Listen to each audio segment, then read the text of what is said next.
This is a CBS2 News update. I'm Chris Wragge. Good morning. An infamous stretch of road could be getting some changes. Today, state and local transportation officials announced a safety redesign for a section of Northern Boulevard that some call the Boulevard of Death. The strip between the Grand Central Parkway and Queens Plaza has seen 9 pedestrian fatalities since 2017. Assembly member Michael Dendecker recalled going to the wake of an 8-year-old who was struck by a truck and killed on Queens Boulevard before the city took action. Anguish and the pain on her face that night is a pain that no mother should know, and I hope never to see again. And we know that Northern Boulevard has to be safer, must be safer, and can be made safer. We also know that Northern Boulevard has been dangerous for a long time.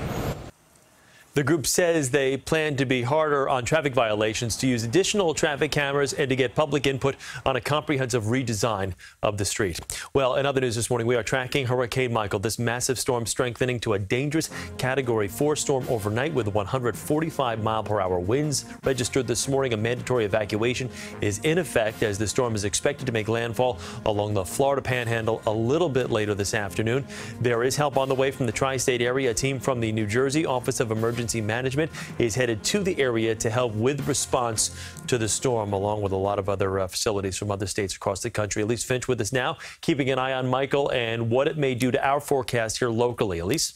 Well, Chris, the one good thing, even though Michael has continued to strengthen all morning long, is that it is actually picked up a little bit of speed. It is, instead of moving north at 13 miles an hour, it's now moving north-northeast at 14 miles an hour. It may not be much, but getting this thing out of here more quickly is helpful. Right now, the Category 4 storm has 145-mile-an-hour sustained winds, and the center of circulation is just 60 miles south-southwest of Panama City. But you can see here on the radar, much of the coast is already really being battered by that system. The track has it making landfall in just a couple of hours as a Category 4, being downgraded to a Category 2 hurricane and then a tropical storm. One thing is it's going to pass well south and east of us because of a cold front. Turning on the futurecast, this is how we see things. 120 to 140 mile-an-hour gusts, rain 6 to 10 inches. This is in Florida and the southern states with that, again, that very dangerous storm surge. Once the system starts to weaken as it moves overland and moves north, this cold front is what keeps it away from us. It keeps it south and east of our area. But for us, we're still going to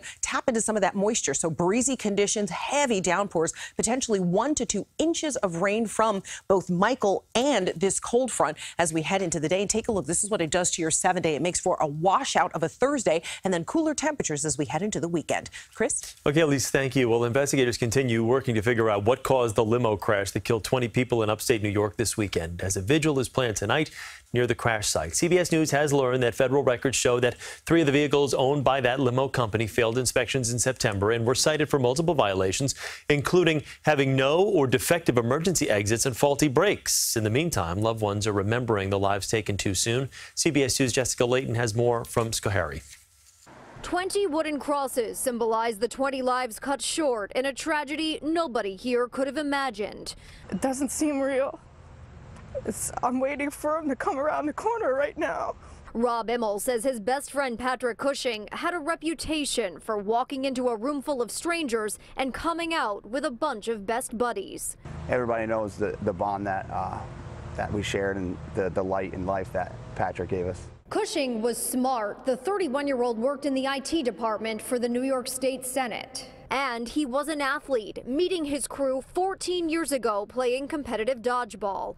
He would be the first one to come over to me, grab me by the face and say, "You're doing awesome." He made me a better person. Cushing and Amanda Halsey, the girlfriend whom he adored, packed a limousine with 15 other friends heading to a birthday celebration in Cooperstown Saturday. The limo blew a stop sign at this intersection in Schoharie, then hit and killed 2 people in the parking lot of this country store before careening into a ditch in the woods. Nobody can believe this place of so much beauty is now the scene of so much heartbreak. Neighbors have been watching the NTSB collect evidence and reenact the crash. Governor Cuomo Limo says the 2001 Ford Excursion limousine, part of the Prestige Limo company's fleet, failed state inspection last month, and the driver wasn't properly licensed for this vehicle. Through an attorney, the wife of driver Scott Lisanickia says she believes her husband was given a vehicle that was neither roadworthy nor safe for any of its occupants. As investigators work to get answers, the sole focus for these friends is helping one another move forward. I just miss him, and I wish he was here. Always remembering number 98, the teammate and friend who can't be replaced. In Schoharie, New York, Jessica Layton, CBS 2 News. And the wife of that limo driver speaking out for the first time today. She spoke with CBS News' DeMarco Morgan, saying she feels her husband is being improperly blamed for this tragedy. She says he used to be a truck driver and was an excellent driver. She thinks even if he did have the right license, this accident still would have happened. He trusted in what the limo company said, that the cars were all right. But please, I have to say, I feel for these victims. I feel for them. I am in no way trying to make it seem like it's about me or my husband. I just want my husband to be vindicated. I have to stand for him because nobody else will. The limo company told CBS News in a statement they're putting their trust in investigators to find out exactly what caused this tragic accident. Well, President Trump fulfilled a controversial campaign promise, easing restrictions on ethanol. Under the new rules, it will be okay for gasoline to contain up to 15% of the biofuel all year long. The limit had been 10% between June 1st and September 15th. The change could lower prices at the pump, and it's expected to be a boon to corn farmers and biofuel producers, but it does threaten traditional refineries. Critics of ethanol also say it drastically increases smog. Well, former New York City Mayor Michael Bloomberg, who's considering a presidential run, has officially become a Democrat. The former Republican mayor made the announcement on Instagram with this message, quote, "At key points in U.S. history, one of the two parties has served as a bulwark against those who threaten our Constitution. 2 years ago at the Democratic Convention, I warned of those threats. Today, I have re-registered as a Democrat. I had been a member for most of my life because we need Democrats to provide the checks and balances to our nation so badly it needs." CBS 2 political reporter Marsha Kramer first reported in June that if Bloomberg runs for president in 2020, he would run as a Democrat. Well, the NJ Transit nightmare continues. The day after Governor Murphy announced results of an audit to improve the agency, CBS 2 has found another problem. It's a potential safety hazard. Lisa Rosner has this report from Woodbridge. People run off trains that pull into the busy Metro Park station because they want to avoid this. Hundreds trying to get down one stairwell, the line extending onto the platform. It's such a hazard. It's pandemonium. It's not safe. People push and shove their way down the stairs. You have to wait 20 minutes. The other stairwell closed since July 20th with little explanation other than inspection and repairs. They're saying that the stairwell needs a part. It's a cement stairwell. Once that train pulls out, we are all bunched up on that platform, and somebody's going to fall off one day. Passengers who witnessed the same pandemonium tweeted the agency in August and September. No change.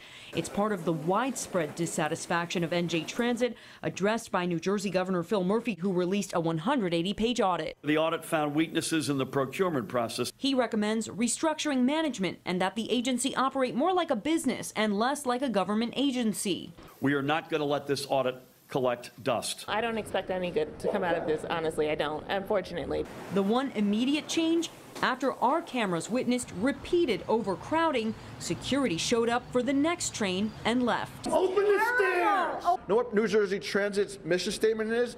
We go out of our way to make it inconvenient for our customers. We reached out to NJ Transit, who would only tell us that the design for a new staircase is underway. They couldn't give us a timeline, so we reached out to the governor's office, who referred us right back to NJ Transit. In Woodbridge, New Jersey, Lisa Rosner, CBS 2 News. The audit released yesterday also addressed service disruptions. NJ Transit blames the continuing installation of positive train control. in time to meet a December 31st federal deadline. There's also the issue of engineer shortages.